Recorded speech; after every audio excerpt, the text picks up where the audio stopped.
Ya, hermana, te puedo. Ya estás. Ya está grabando. Muy bien. Entonces, como les decía, la dermatología es una parte de la medicina, ¿no? Que va a ser el abordaje clínico de qué? De patologías dermatológicas, ¿no? Nosotros actualmente la dermatología ha tenido un boom con la parte estética, ¿no? Con la parte estética, donde muchos médicos dermatólogos se dedican a la parte estética, pero no debería ser así, ¿no? La dermatología va a manejar las patologías de la piel. Nosotros tenemos médicos, ¿no? Médicos esteticistas, médicos que se dedican, médicos que han hecho una especialidad en el área estética para poder abordar estos problemas relacionados con la parte estética, ¿no? Y no el dermatólogo. ¿No? Dermatólogo maneja solamente la patología dermatológica, ¿no? Eh, También, ¿qué vamos a considerar? Consideramos que la piel es un mecanismo de defensa, es la primera barrera de protección que tenemos nosotros, ¿no? Para mantener esta barrera protectora tengo que tener un equilibrio interno, un equilibrio externo, es decir, una buena hidratación, un equilibrio de mi flora microbiana, mi pH, etcétera, ¿no? ¿Para qué? Para evitar cualquier tipo de patologías, ¿no? Nosotros actualmente, ¿qué vamos a hacer en este semestre? Vamos a ver las patologías más comunes en relación a nivel mundial, ¿no? Vamos a ver algunas que son poco frecuentes, pero lo que sí vamos a ver, lo que es más común, lo que nosotros vamos a tener como motivo de consulta, ¿no? Todos vamos a ser médicos generales, entonces, como médicos generales vamos a tener, por ejemplo, una micosis siempre como motivo de consulta, ¿no? Un prurito, un síntoma, vamos a reconocer ese y si ese corresponde, ¿qué? Por ejemplo, una reacción alérgica, a una dermatitis atópica, etcétera.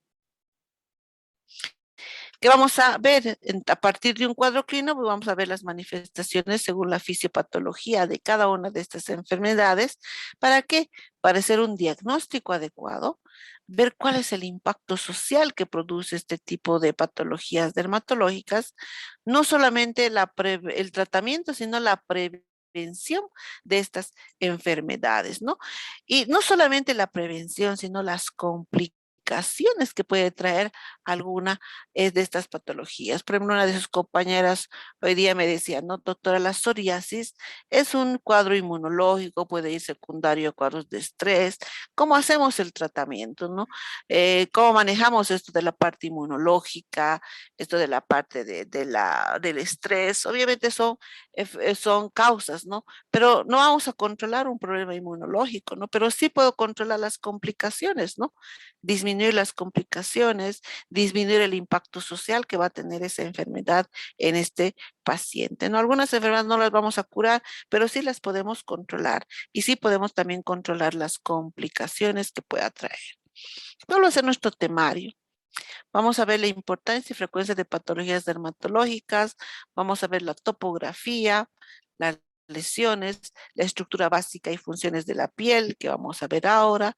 Entre las patologías vamos a ver todas las dermatitis, atópica, de contacto, medicamentosa, la fotosensibilidad, los síntomas como urticaria o prurito, las dermatitis exfoliativas, las dermatosis ampollares, como ser los pénfigos, las quemaduras de primer grado, segundo, tercer grado, las enfermedades o las dermatosis virales, las dermatosis bacteriana, la dermatosis cutánea, tuberculosa, ¿no?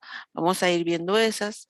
Las producidas por transmisión sexual, sífilis, la lepra, las micosis, dermatitis micóticas, de micosis superficiales, profundas, las parasitosis cutáneas también, que forman parte del grupo de las dermatosis. Los tumores, ¿no? Que son los melanomas, los tumores benignos, las lesiones precancerígenas o premalignas. Lo vamos a ir reconociendo cada una de ellas. Ya. Bueno, empezamos con el tema, nociones básicas de dermatología, ¿ya? Este es mi teléfono, 684-729-71, para que me incluyan al chat, ¿ya? Muy bien. Entonces, ¿cuáles son las funciones de la piel? La piel tiene que tener un equilibrio, tiene que tener una homeostasis. Cuando se rompa esa homeostasis o ese equilibrio, va a dar lugar ¿qué? A la enfermedad, ¿no? Entonces, ¿cuáles son las funciones? Tiene que tener un balance de líquidos y electrolitos, modula los cambios de temperatura, tiene un sistema neuroreceptor a través de pequeños corpúsculos, protección de órganos internos, de traumatismos de la luz ultravioleta, químicos, físicos, biológicos, tiene un papel muy importante en la vigilancia inmunológica y también participa en la síntesis de la vitamina D, ¿no? Que fue un boom ahora en esta pandemia, ¿no? Para evitar, compite, ¿no? Se ha demostrado que la vitamina D compite con el virus, entonces no hemos tenido un boom en el consumo de vitamina D durante esta pandemia, ¿no? ¿Cuáles son las capas de la piel? ¿No? Hablamos de la epidermis, la dermis y la hipodermis, ¿no? La epidermis, que es la capa más superficial, está constituida por 5 estratos, ¿no? Uno de ellos que va a estar en algunas áreas de la piel y en otras no. Si empezamos desde la base, vamos a encontrar a estas células que son el estrato germinativo o basal, ¿no? Que se encuentra como células alargadas, apiladas en fila. Por encima de esta tenemos al estrato espinoso, que son células que se van a anclar a través de desmosomas. Por encima de este tenemos al estrato granuloso, que son células que ya carecen de núcleo. Y el estrato lúcido, ¿no? Este estrato lúcido que se encuentra entre el córneo y el granuloso son un tipo de una parte de la epidermis que solo se encuentra en algunas regiones, como la planta de los pies y la palma de las manos, ¿no? Esas áreas que tienen un mayor desgaste, solo en esas regiones. Por encima de esta tenemos al estrato córneo, que son estas células anucleadas que se van a ir descamando continuamente por el proceso de desgaste. Hay una renovación continua de la piel, ¿no? Y estas células se van a ir perdiendo. Entonces las células van a ir regenerándose y se van a ir perdiendo a través del estrato córneo, ¿no? Entonces, la epidermis tiene un 95% de queratinocitos, 30% de polipéptidos, 20% de células epiteliales y un 10% de pelo. La renovación de esta epidermis va a ser cada 30 días, ¿no? Entonces, estas capas basal, espinosa, granulosa, córnea y lúcida en algunas áreas del cuerpo se van a ir renovando cada 30 días, ¿no? La capa basal que tiene melanocitos, ¿no? Que se va a multiplicar cada 14 días, va a dar el color a la piel. La capa espinosa o capa de Malpighi, ¿no? Va a estar unida estas células como poliédricas a través de desmosomas, se van a ir uniendo, son células que tienen núcleo. La capa granulosa son células queratinocíticas, ¿no? La capa córnea son células que ya no tienen núcleo y que se van a ir descamando continuamente. Y la capa lúcida que se encuentra en algunas áreas del cuerpo, que son la palma y planta de los pies, ¿no? Pero no solamente tenemos algún tipo de células que forman la capa granulosa, espinosa, la de Malpighi, etcétera. No tenemos también algunas células que tienen una función inmunológica, ¿no? Como las células de Langerhans, ¿no? Están relacionadas con la inmunidad, ¿no? Presentan al antígeno soluble y aptenos a los linfocitos T, es decir, está en relación con la inmunidad, ¿no? Un papel importante. Los melanocitos que derivan de la cresta neural, tenemos los melanocitos cutáneos y los melanocitos del pelo, los melanocitos que están a nivel uveal, etcétera, que van a dar ¿qué? El color a la piel, el color al pelo, ¿no es cierto? Los melanocitos tienen una función también como ser como un escudo protector contra los rayos ultravioletas, ¿no? Entonces ayuda también con eso. Todo esto está en una barrera epidérmica, ¿no? Que evita la penetración, protege la piel, ¿no? Esta barrera epidérmica, por ejemplo, está alterada en la dermatitis atópica, que sabemos que es un problema de tipo inmunológico, ¿no?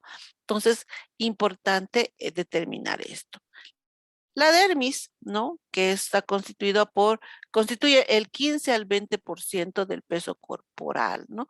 Y presenta una dermis papilar y una dermis reticular, ¿no? Esta dermis papilar que contiene fibras de colágeno, fibras elásticas, folículo piloso, vasos sanguíneos, etcétera, ¿no? Pero nosotros podemos decir que el tejido colágeno y el tejido elástico son se encuentran en gran cantidad dentro de la dermis, de la dermis, ¿no? El tejido conectivo está constituido 75% de colágeno y 4% de tejido elástico, ¿no? ¿Y qué va a dar? ¿Qué función va a tener? Dar lugar a la firmeza, ¿no es cierto? En esta estructura. La dermis reticular también tiene fibras de colágeno y de tejido conectivo, pero son mucho más gruesas, de mayor calibre, ¿no? Que van a estar, que son fibras proteicas de la sustancia morfa o sustancia fundamental. Es en esta sustancia fundamental donde encontramos que proteoglicanos, glucosanos, conductinsulfato, etcétera, que tienen la función de que de servir de sostén a las fibras elásticas y de colágeno. Por eso es importante mantener una adecuada sustancia fundamental y una adecuada cantidad de tejido elástico y tejido colágeno desde ahora, ¿no? Porque nosotros a veces hacemos el tratamiento de la piel, muchas veces cuando ya la lesión está presente, pero nosotros debemos cuidar la piel desde niños, ¿no es cierto? Con una buena hidratación, un buen uso de un protector solar, etcétera. Existen células también en la dermis, ¿no? Como los fibroblastos, que están relacionados con el sistema inmunológico. También tenemos a los monocitos y macrófagos, que están relacionados con las fagocitosis. También ayudan a qué? A regular la cicatrización y la termorregulación también. Los dendrocitos también, que están relacionados con la inmunidad, y algunos pueden ser productores de tumores fibrosos, ¿no? Como los fibrosantomas. Los mastocitos están rodeando ¿qué? A los vasos sanguíneos y están relacionados con la acción quimiotáctica, la activación de plaquetas, ¿no? Reacciones muy frecuentes, su actividad durante las reacciones alérgicas. Por último, la hipodermis, que es la capa más profunda, en la que tiene los adipocitos, tiene las células de grasa, es el tejido celular subcutáneo, es una barrera ¿qué? Una barrera térmica y también una barrera contra los traumatismos también, ¿no? En esta capa que tenemos a los folículos pilosos, a las glándulas écrinas, a las glándulas apocrinas, ¿no? Tenemos dos plexos, ¿no? Un profundo y un superficial que van a estar irrigando a los vasos sanguíneos, ¿no?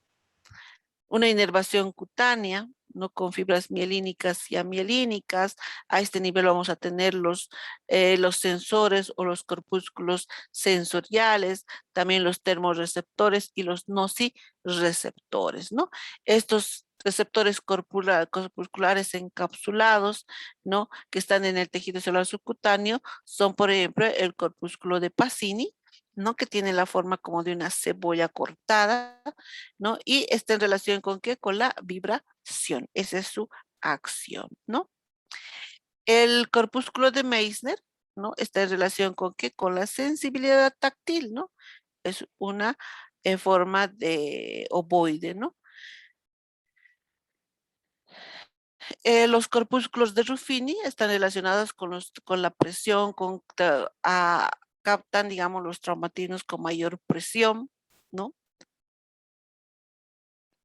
Y las inervaciones simpática y parasimpáticas. Cuando hablamos de simpática, estamos hablando de la inervación a nivel de las glándulas sudoríparas, el tono vascular, etcétera, ¿no?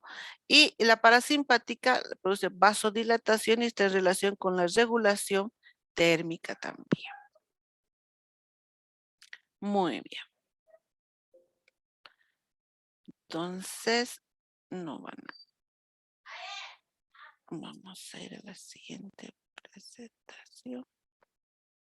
Estas lesiones, ¿no? Hablamos con las lesiones de la piel. Qué importante nosotros determinar, ¿no? los tipos de lesión de piel, porque muchas de estas van a estar en relación con qué, en relación con patologías, ¿no? Entonces, yo tengo que reconocer qué tipo de lesiones son, lesiones primarias, lesiones secundarias, para yo determinar qué tipo de patología dermatológica estoy tratando, ¿no? Entonces, para la parte dermatológica es imprescindible hacer un buen diagnóstico, ¿no? Antes de un tratamiento sintomático, ¿no? Porque muchas veces lo que nosotros hacemos, es que hay escozor, un antihistamínico, ¿no? Hay dolor, un analgésico, pero yo tengo que saber la causa de ese dolor, la causa de ese prurito. Por lo tanto, es muy importante la parte semiológica, ¿no? Entonces nosotros tenemos que implicar la parte semiológica en todo, ¿no? En todos el examen físico. Y es importante, ¿no? En el área de dermatología, al igual que en todas, ver la parte semiológica. ¿De qué vamos a hacer? Vamos a hacer una historia clínica, ¿no? Y la historia clínica tiene las mismas, está estructurada de la misma forma que todas las historias clínicas que nosotros hacemos en las distintas especialidades, ¿no? Una historia clínica en traumatología, en cardiología, neurología, dermatología, es la misma, tiene las mismas, los mismos, ay, ¿qué les digo? Los mismos eh,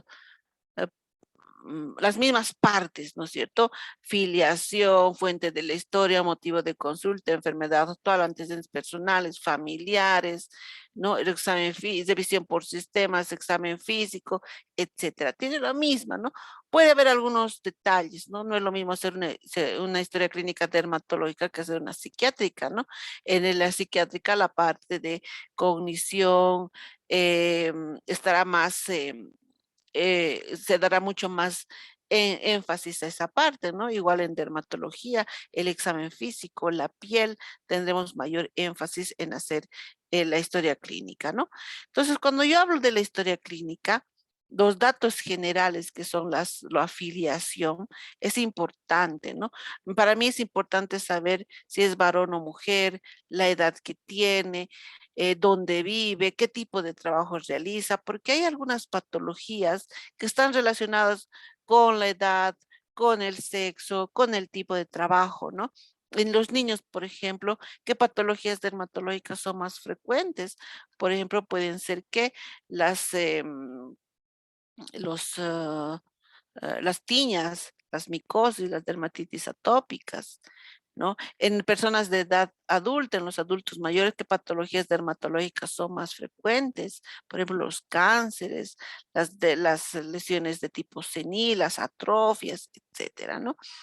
Si un paciente viene de área tropical, hay algunas patologías que tienen un nexo epidemiológico, ¿no? Por ejemplo, las leishmaniasis, que se presentan como lesiones ulcerosas. Entonces, es más frecuente ese tipo de lesiones en pacientes que vienen de área tropical. Yo sospecharé de eso, ¿no?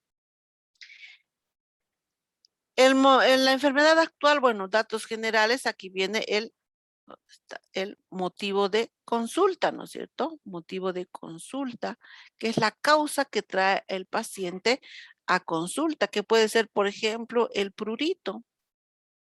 Pero es importante darle una data, prurito de 2 días, de evolución de 3 días, porque no es lo mismo que venga un paciente con un prurito de 1 mes que un prurito de hace 2 días, ¿no? Entonces cambia mucho. Me voy después a la enfermedad actual. En la enfermedad actual yo tengo que sacarle el jugo a este signo o a este síntoma, por ejemplo, una úlcera de 1 mes de evolución. Entonces tengo que sacarle el jugo a esta úlcera. Tengo que ver cuándo inició la enfermedad, dónde se localiza, cómo evolucionó cronológicamente. Desde hace 1 mes apareció un pequeño punto, ahora tenemos ya una lesión ulcerosa. ¿Qué hubo mejorías o no? ¿O qué hace que mejore? ¿O qué hace que empeore? ¿Ha habido algún tipo de tratamiento previo en este paciente? ¿O puede ser un efecto secundario de algún medicamento o el uso de algún cosmético que produjo la lesión? Entonces, en esta enfermedad actual yo tengo que saber el por qué, cómo, dónde, cuándo se produjo esta lesión o este síntoma, ¿no? Los antecedentes personales y familiares también son importantes, ¿no? Porque si yo tengo un antecedente personal de rinitis, asma o en la familia, ¿no? Rinitis alérgica, bronquitis, asma, etcétera, habrá más riesgo de tener este tipo de lesiones, ¿no? Dermatológicas como las dermatitis atópicas, por ejemplo, ¿no? Los síntomas, ¿no? Que tenemos los más comunes, el prurito, el dolor, el ardor, ese ardor como hormigueo, esa hipoestesia, parestesias, hiperestesias también, ¿no? Y en estos yo tendré que preguntar desde cuándo le duele, por qué hace que aumente el dolor, qué hace que disminuya, qué acompaña al dolor. Antes de tener el dolor hubo el consumo de algún medicamento, consume usted actualmente algún medicamento. Revisión por sistemas, ¿no? Importante, ¿para qué? Para un poco recordarle al paciente. Muchas veces en esta parte de la historia clínica podemos hacer como un resumen de lo que el paciente tiene, ¿no? Y hacerle, digamos, un recordatorio a él, ¿no? Y entonces dirá, hace unos 2 años he también tenido así un escozor o una úlcera, ¿no? Que fue desapareciendo. Entonces nos ayuda mucho un poco para dirigir, ¿no? Entonces, yo teniendo una lesión, ¿no? Una lesión de 2 meses de evolución, etcétera, al examen físico, yo voy a determinar que todo esto, ¿no? Voy a determinar el tamaño, la forma, el color, y esto es mediante el examen físico, ¿no? Tamaño de esa lesión es milímetros, centímetros, puedo usar hasta porcentajes de la superficie corporal, ¿no? El 6%, el 9%, y ese porcentaje puedo utilizar mediante la regla que utilizamos en paciente quemado, ¿no? La forma es redondeada, poligonal, ovalada, el color tiene un eritema o más bien es más violáceo, más purpúreo o está hipopigmentada, hiperpigmentada. La superficie es lisa, rugosa, brillante. Los bordes son regulares, difusos, elevados. La consistencia es dura, es leñosa. El número puede ser único, múltiple, escasos, etcétera, ¿no? Acá, por ejemplo, hay un ejemplo, ¿no? Un ejemplo de hacer una diferenciación entre un lunar normal y el melanoma, que es un cáncer de piel. Aquí podemos hacer un poco del diagnóstico morfológico y diferencial, ¿no? Aquí hablamos del A, B, C y D, ¿no? A es la asimetría. Si yo hago una línea, un corto por la mitad a esta lesión, voy a ver que ambos lados son iguales, ¿no? Pero si hago lo mismo con esto, voy a ver que va a haber más grande, va a ser en un lado y otro menor. Entonces, asimetría es la que va a producir, me va a hacer sospechar de una lesión cancerígena. Los bordes, generalmente el borde es regular, ¿no es cierto? Un borde regular, en tanto que en el melanoma el borde es irregular, ¿no? Y otra diferencia, ¿no? Una diferencia morfológica. El color en el lunar normal, el color es uniforme, ¿no? Pero en el melanoma tenemos dos distintos colores, acá y acá. Entonces, un diagnóstico morfológico también con cambios de color. El tamaño o el diámetro, ¿no? El diámetro dice que no debe ser más de la punta del diámetro que es de la punta de un lápiz, ¿no? De un borrador de un lápiz. Pero cuando el diámetro es mayor, ya estamos hablando de una lesión sugestiva de un melanoma, un cáncer de piel. Entonces, es así que nosotros hacemos el diagnóstico morfológico, ¿no? Pero importantísimo que nosotros sepamos diferenciar una lesión primaria de una lesión secundaria, ¿no es cierto? ¿Cuáles son los conceptos? ¿Qué es una lesión primaria? ¿Qué es una lesión secundaria, no? Cuando hablamos de una lesión primaria, hablamos de una lesión que precede a la enfermedad, que se presenta con la enfermedad. Una lesión que no ha sufrido una evolución natural, una lesión que no ha sido modificada. Esa es una lesión primaria, ¿no? Veamos como ejemplo la vesícula. La vesícula es una lesión, ¿no? Ampollar que tiene contenido líquido dentro. Esta es una lesión primaria, ¿no? Esta lesión no ha sufrido modificación, se ha presentado al inicio de la enfermedad, no ha sido manipulada, no ha modificado su estructura, etcétera. Pero una vesícula no va a quedar de por vida como una vesícula, va a ir a un proceso de curación, ¿no? ¿Qué puede pasar? Puede pasar que esta vesícula, por ejemplo, ha sido manipulada y se rompió por el rascado que el paciente realizó. Forma una úlcera y esta es una lesión secundaria. Puede ser que esa vesícula simplemente ha formado una costra. Esta es una lesión secundaria. O esa vesícula ha cicatrizado. Es una lesión secundaria. ¿Ya? Acá ha habido manipulación, acá ha habido una evolución natural de la lesión, ¿no? Entonces, todas estas son lesiones secundarias, ¿no? Entre las lesiones primarias tenemos la mácula, la pápula, el nódulo, la vesícula, la púrpura y la telangiectasis, ¿no? Que son las más comunes. Entonces ahí estamos, ¿no? Las lesiones primarias son alteraciones precoces de la piel que no han sufrido evolución natural ni se han modificado por manipulación, ¿no?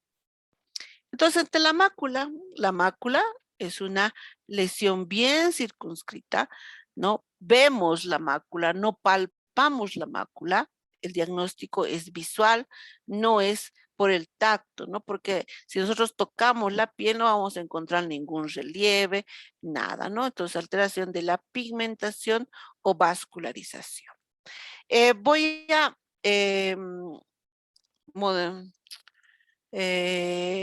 voy a aumentar el tiempo del Zoom. Entonces van a entrar al mismo link, por favor, ¿ya?